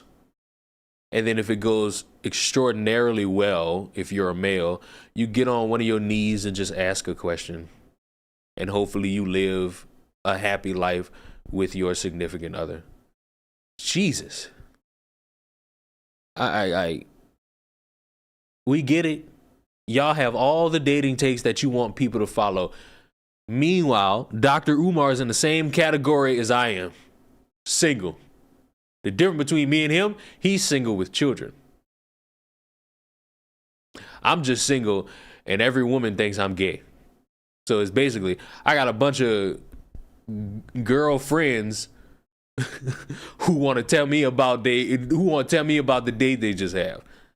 And it's like, I don't want to fucking hear this shit. I need advice, motherfuckers. But I can't get no damn advice because the entire market of dating advice is motherfuckers running around spouting their hurt feelings. Yeah, rough. It's fucking rough. Raggy. Oi. Okay. I would say now let's go to the tier list, but I got some breaking developments. Because apparently Suplex has made a response within the time of me streaming. I said what I said, and I'll say it again. Go ahead and share this too. Be sure to include all the context this time too. Well, hopefully I didn't leave out any context for anybody. And for anybody who's just now getting here and you don't know what we're talking about, this guy right here made a case for a movie studio to make a movie about, or a biopic, let me get the word right, about Chris Benoit. And his argument is they could sprinkle in a bunch of things that have you realize that this guy was a little bit more layered than just him having a brain of somebody who was 80 years old. The problem is his ideas fall completely by the fucking wayside, especially when he gets to the part where they bring up how his son, who's still alive, probably won't sign off on the rights to that. So he's just spouting his own wannabe beliefs in what he wants in a movie. I want to see a Chris Benoit biopic get made. The fact that I made a 9-minute video talking about why I want to see this get made, even though I don't like, support, or want to glorify Chris Benoit. The movie getting made would be glorifying the man. For those reasons that you don't like him, but y'all still decide you want to hop on Twitter, hop online, don't post any context behind what I had to say, and then try to run with narratives like, oh, he just wants to see a child murder. He just wants to see... I ain't gonna lie. The motherfucker ain't even posting nothing. He just posted a screenshot of the video. I know because I follow this motherfucker, and that's where I saw this shit at. See a child die. I would like to see a Chris Benoit biopic get made, and I don't regret saying it either. Because at the core of my message, I just want to see a movie get made. You can take... So you just want some bullshit on the screen. You just take anything on the screen. The problem is you can't get it unless the son signs off on it. Chris Benoit's name out of it and keep the same story, and I would still want to see it. I want to see the whole story get made, not just the end like some of y'all think I do. I want to see all of it. I want to see the beginning to the end. So you watch Dark Side of the Ring. They basically give you that. You could watch a YouTuber's documentary. They basically give you that. They give you your little intricate details about Kevin Sullivan and how he was mad and how Chris Benoit's wife went with him and left her former husband. You get all that from YouTube for free. You just want this shit on the big screen. I want to see how this happened. I want to see... What do you mean you want to see how it happened? So you want made... Oh, nah, buddy. See how he became that person, because that interests me. I don't like Chris Benoit. I get it. I don't like him either. I don't know how many... You don't like him, but you want to see how he got here. Like it wasn't explained that this motherfucker doing headbutts off the top rope, the chair shots, all the damage to his fucking head, which you can see if you pay like $4.99 on Peacock. You can go watch some of this shit if it's still on there. Fucking times you want me to say this to you? I done said it backwards, forwards, and over again. I don't like him. I don't respect him. Fuck him. But you want...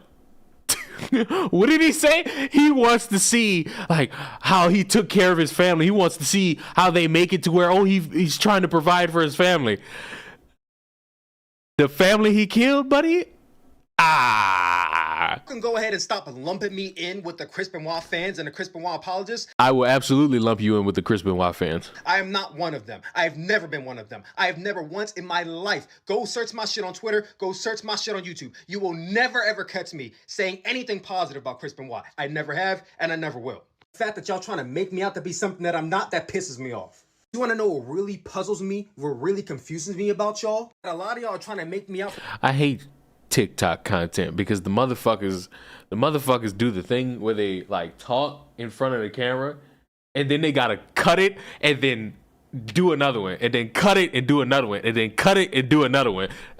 I hate that shit because it's like they talking and they'll say a full sentence just like this, and then they say another one just like this, and they make it all seem like it's supposed to be this long thing, and then they do it again, and they do the third thing, and then the fourth thing, and then the fifth thing, and then they make it a sixth thing. It's like, bro, cut that shit out. For being some sadist for wanting to see a Chris Benoit biopic. Y'all made sure to hop y'all ass in that theater for Oppenheimer, didn't you? When that Barbenheimer trim was happening. Oh, y'all all wanted to see Oppenheimer. Y'all all wanted to see the movie about the guy. I'm not even gonna lie to you. I didn't watch this movie, so he ain't talking about me. Who created an I ain't watched Barbie either, so he definitely ain't talking about me. atomic bomb that created mass genocide and killed children in the process. That was fine because it has no direct effect on you. They're not supposed to entertain you. It's meant to send a message. It's meant to show you what real evil looks like. Gonna be honest with you. What is the documentary about a guy? What? Don't murder your See, that's the same thing with that fucking Sound of Freedom documentary. Everybody knows sex trafficking is bad. A movie about a topic we already know is bad is not gonna make us say, my life has completely changed. I'll never sex traffic. Motherfuckers who already know not to kill themselves or their family, they're not good. The message is already there. The message already exists. What do you mean? They've scrubbed this guy from history. The only piece of history that he gets not even mentioned, but he has to be thought of subtly, is when they mention Randy Orton being the youngest world champion. Because he took the belt off Chris Benoit, but they can't say he took the belt off him, so they bring up how Randy Orton's the youngest world champion. Make you think about what we can do to avoid this happening in the future. It will not avoid anything. Glorification is the action of describing or representing something as admirable, especially unjustifiably. Nothing is admirable about this. Excuse me. If Dr. Umar signed off on you niggas loving on white women, you'd love him. Maybe you're a couple minutes behind, buddy. But just so you know, grown-ass stranger is not loved by me no matter what he says about my dating preference. Hate to break that to you. I hate to sway you from your hurt feelings about people not agreeing with Dr. Umar, but his moronic ass take about how somebody dating a white woman is somehow hurting the entire black community. Snorting a little bit of coke there, buddy. Gonna be honest with you. I appreciate you holding on to that. But me, if Dr. Umar came out and said, you know what, date white women, you know what I would say? Fuck that nigga. Fuck what he say. As long as you're not fucking no kid, I don't give a fuck who you date. I don't care. I don't give a fuck if you was in. I don't give a fuck if you was into gay people, trans people. Just don't fuck no kid. That's all. My vision of that biopic wouldn't glorify Chris Benoit. As I said already, want to be a hypocrite? That's cool. You don't want to agree with what I have to say? That's cool too. What I'm not cool with is y'all sitting here and lying on my name. Do I need to go back to his video where he mentioned? I feel like I must. I feel like at this point I must, because he went in the video trying to make it seem as if, okay, we can do this and we could have intricate details about this motherfucker's upbringing. Like, I'm not crazy. I know I heard him say that. So, if it pleases the court, we're going to do this again. I want to see a Chris Benoit biopic. It's going to be a controversial one, but I threw it in there. And it's a very integral part of wrestling history. It's a very interpretations to captivate. Like curated Chris Benoit documentaries, people retelling the story, people giving their takes to the audience. They aren't shown in theaters. They might get some exceptions out there, but normally they don't. Why would you even want to see that? You get entertainment out of seeing this? You're disgusting. Come close, come close. Do you really think I'm seeking enjoyment out of seeing a double murder-suicide? Are you serious? No. I want to see a Chris Benoit biopic because at its core, it's a tragic story. I want to see it because at its core, it's a tragic story that I feel like can be written for the screen. I want to see everything from the upbringing of his journey to wrestling to the relationship with Kevin Sullivan and Nancy and just how that unfolded. This is Glorification. Hear these stories about maybe Kevin Sullivan's behind him. Maybe This is he was jealous glorification. of the relationship that could tie into the movie. You can see his journey to This is glorification. WrestleMania, him winning the WWF Championship at WrestleMania 20, and him bringing in Eddie Guerrero and them coming up together. But also, This is glorification. the part I should have included in my post is that I want to see everything else that goes on in the background that we don't get to see. We always hear the stories about CTE and how Chris Benoit's brain was the brain of a 70 to 80-year-old man. It was turned to mush, and that plays into why he did what he did. That's what people like to say all the time. Okay. That can be told in this movie too. You could have scenes with him in a hospital, being evaluated by a... That's glorification. This is definitely glorification. Doctor telling him, hey, your brain is not in this state. You should not be doing these moves. You should not be taking chair shots to the head. You have a litany of concussions. You have a litany of head issues. You should stop doing it. Chris Benoit keeps on wanting to do it because it's for the love of the game. He loves wrestling. This is all he knows. This is all he wants to do. That's why he kept doing it. While you're seeing all these achievements going on in his life and all the ups, you're also seeing the downs. You're also seeing all the hardships, all the arguments with his wife, everything that's going on with him mentally up here. All of that builds to that tragic end. That builds to the moment we all know is coming in the film. That way, when it hits, it hurts that much more because... Glorification! Evil looks like. Make you think about what we could do to avoid this happening in the future. Glorification is the action of describing or representing something as admirable, especially under... Stop doing it. Chris Benoit keeps on wanting to do it because it's for the love of the game. He loves wrestling. This is all he knows. This is all he wants to do. That's why he kept doing it. While you're seeing all these achievements going on in his life and all the ups, you're also seeing the downs. You're also seeing all the hardships, all the arguments with his wife, everything that's going on with him mentally up here. All of that builds to that tragic end. That builds to the moment we all know is coming in the film. That way, when it hits, it hurts that much more because you saw everything this guy was doing just to provide for his family and just to be what he wanted to be and reach his goals, but just how much it took away from him, how much he took away from himself, just how much he was willing to take away from himself to get there. That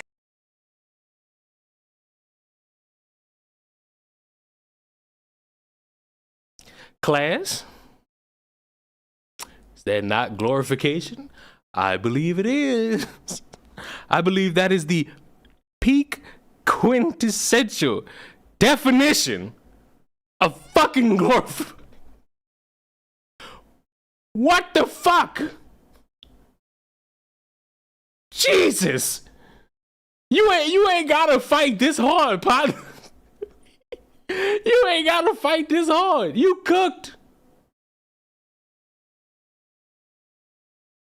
You fried. This is a terrible take. This is undeniably a terrible ass take.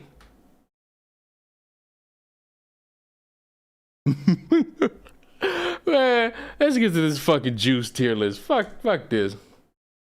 Fuck this. All right, let's get to this juice tier list. All right, I think this. I don't know a lot of these fucking juices. What the fuck? He really went on TikTok and said others lied. I like how in a random stream where I just pulled this shit up, we were able to debunk him trying his hardest. Why is Rockstar on here? Don't they have a drink? Store-bought juice. I like how there's ultimate juice template.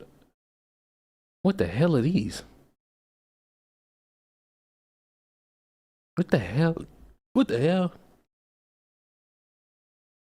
All right. Okay. I gotta find one.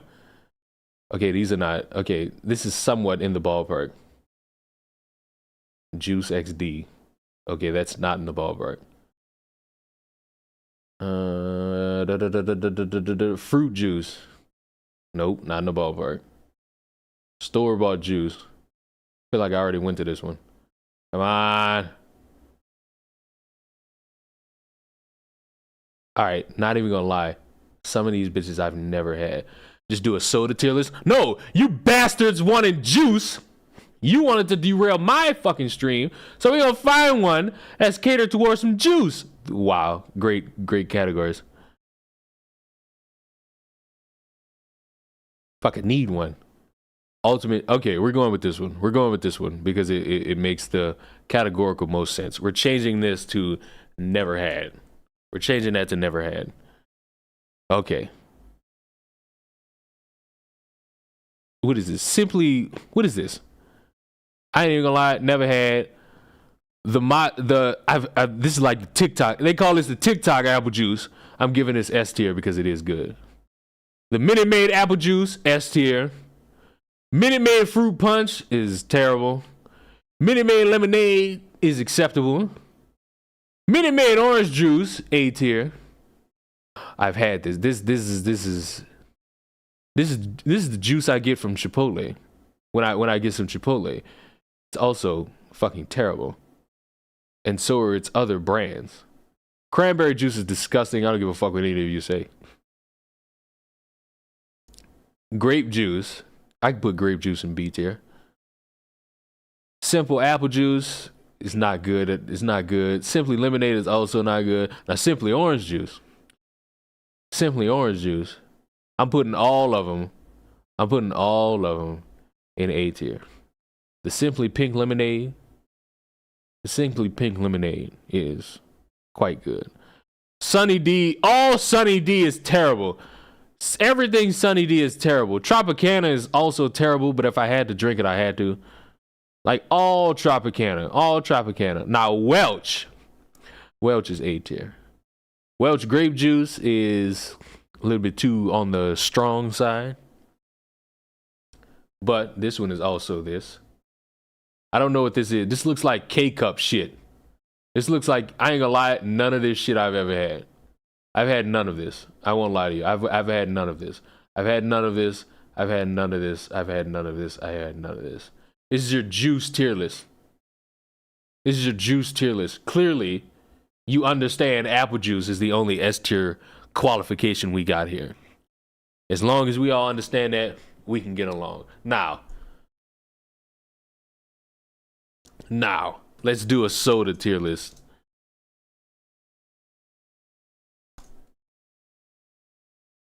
Let's do it. The definitive soda is wow. There's a lot here. So let's get it going. Once again, gotta have a category for never had. Gotta have a category for never had. All unbranded flavors of 7-Up are fucking terrible with the exception of the bootleg Sprite because it is passable. Diet A&W is disturbing. Cream soda A&W is disturbing. Diet cream soda is disturbing. This gets a pass. The Diet Bargs is a passable, but only if you have nothing else there to drink. Bargs root beer is an S tier style of drink. Canadian Dry is B tier with the lemon lime being, or the lime or lemonade, whatever the fuck. Bootleg Sprite is an easy B tier. The diet ginger ale is piss. The actual ginger ale is actually A tier.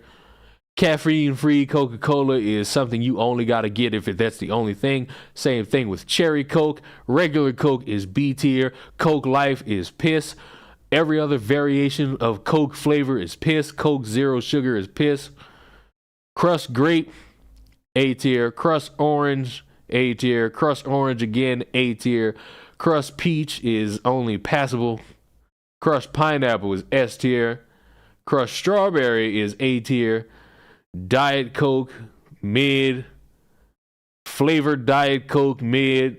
I actually never had that green one. Never had this one. Never had this one. Diet Right, never had. Diet Right, never had. Diet Right, never had. Diet Right, never had. Diet Right, never had. Diet Cherry Dr. Pepper, never had. Cherry Dr. Pepper is piss. Diet Dr. Pepper is piss. Dr. Pepper is B tier. Grape Fanta is C tier. Fanta Orange is B tier. Pineapple Fanta is B tier. Strawberry Fanta is S tier. Faygo is piss. I don't know what Fresca is. Mellow Yellow is brain dead Walmart Great Value Sprite. Mountain Dew makes your dick small. Mountain Dew makes your dick small. Mountain Dew makes your dick small. Mountain Dew makes your dick small. Mountain Dew makes your dick small. Mountain Dew makes your dick small. Mountain Dew makes your dick small. Mountain Dew makes your dick small. Mountain Dew makes your dick small. Diet Mug, never had. Root beer mug is a B tier. I've never had this. It looks like Pepsi. Never had this. It looks like Pepsi. Never had this. It looks like Pepsi. Never had this. It looks like Pepsi. Caffeine-free Pepsi. Never had. Cherry Pepsi is terrible. Crystal Pepsi is just water with sugar in it. Diet Pepsi is terrible. Pepsi Max, never had. Regular Pepsi is B tier. All this flavored Pepsi, never had. RC Cola is for somebody who lives in the Midwest. RC Cola is someone who lives in the Midwest. Diet Mist, never had. Sierra Mist, which is just another bootleg Sprite, is D tier. Sprite is an automatic A tier, especially the McDonald's Sprite, because it is literally an atomic bomb. Sprite Zero is piss. Squirt is something I've never had. Sundrop, never had. Sunkiss, I've had. The purple one can go right with Fanta. The orange one can go right up there. The strawberry one can go in A, and I've never had Surge. Now, you see, the high class of society is based around the haves and the have-nots. And you will not have a layer of comfort knowing that I'm doing tier lists like this. I vote Leon to try Squirt. And on that note, ladies and gentlemen, I believe this was a fantastic stream. And if there's any way for us to end it, I say we end it with a little bit of something stupid. Why not? You know, why not? Why not end the stream off something stupid? Somebody who thinks burning something down is a good idea.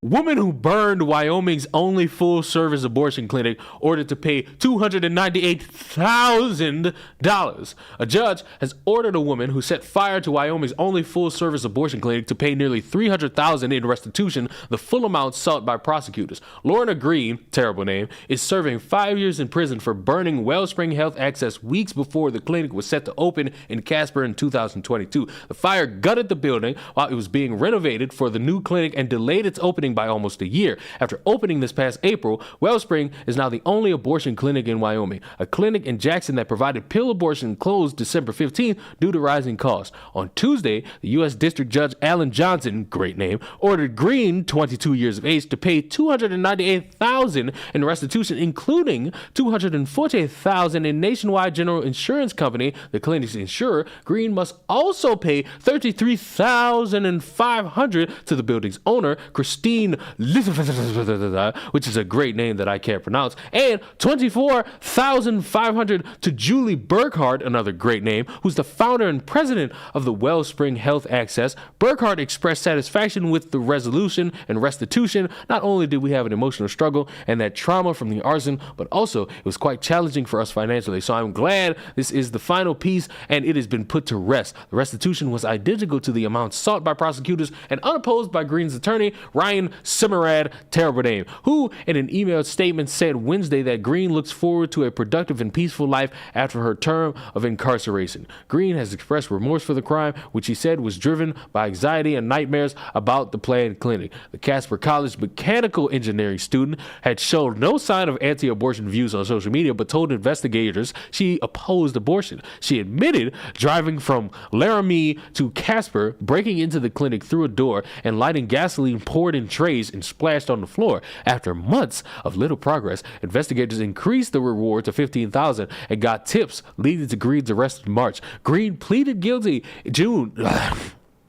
in June to arson and in September received a minimum prison sentence. She had faced up to 20 years in prison. The arson and eventual opening of the clinic happened as new laws in Wyoming seek to ban abortion in all cases. The laws, including the nation's first explicit ban on abortion pills, have been put on hold by a judge amid a lawsuit filed by 4 women and 2 nonprofits, including Wellspring Health Access. I understand that many of you are not fans of abortion, and you are well within your right not to be a fan of abortion. Don't go burning down property for that, because you look fucking stupid when you do that. You don't look good, you look like a dumbass. I'm glad we could have that level of dialect and understanding about what to do and what not to do when it pertains to wanting to burn places down. I will see you all in a couple hours because I feel like playing a little bit of God of War. And maybe, just maybe, I might even get me some Poppy playtime in. I'll see you guys in the next stream. A goodbye.